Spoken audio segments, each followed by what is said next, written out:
Okay, we have three theorems in this section. They are all dealing with segments, which is a key difference from 11.5. Those theorems were all dealing with angles.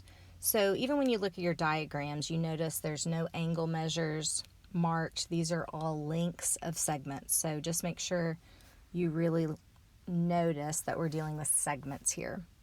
The first theorem that we have is called the chord-chord product theorem. And so notice you have chords here.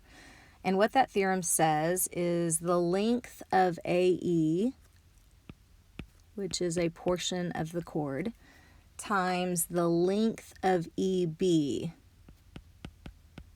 That's always going to equal the length of CE times the length of ED.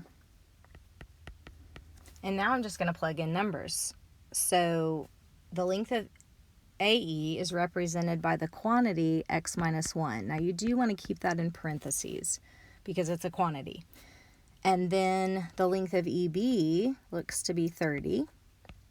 That's going to equal the length of CE, which we can see is 12, times the length of ED, which is 3x minus 11.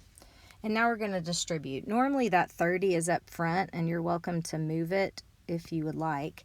I'm just going to distribute from the back.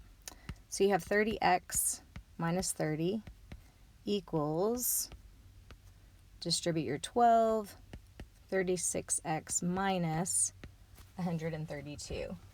And then we just need to keep solving. So the first thing I probably would want to do is get all of my x's together. So I'm just going to subtract 30x because I like to keep my x value positive whenever I can. So it looks like I'm going to have negative 30 equals 6x minus 132. Then I can add 32 to both sides, which is going to give me 102 equals 6x. And then I'm going to keep going. I'm going to move over here. It looks like I just need to divide by 6. And so 17 equals x. So you might be solving for x. I could even ask you what is the length of ED. And if I asked you what is the length of ED, then you would just plug your x value into the measure of ED and solve.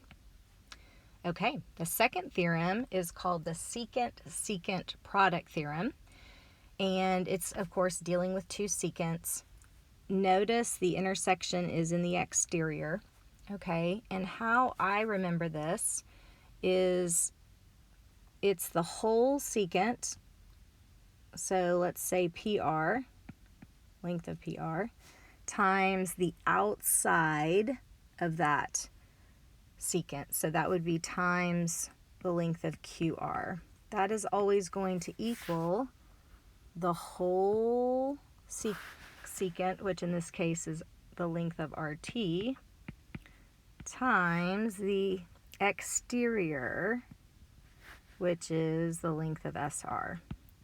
So that's just an easy way you can remember this. The whole times the outside equals the whole times the outside. Now we're going to plug in what we know. So what is the length of PR? This is where you have to be careful.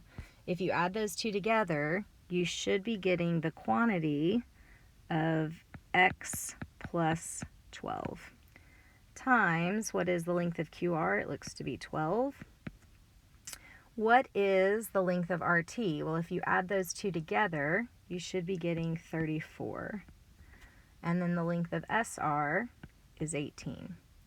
Now, just for time's sake, I'm not going to finish this, but you would distribute the 12 on the left, and then you would multiply 34 times 18 on the right and continue to solve for x.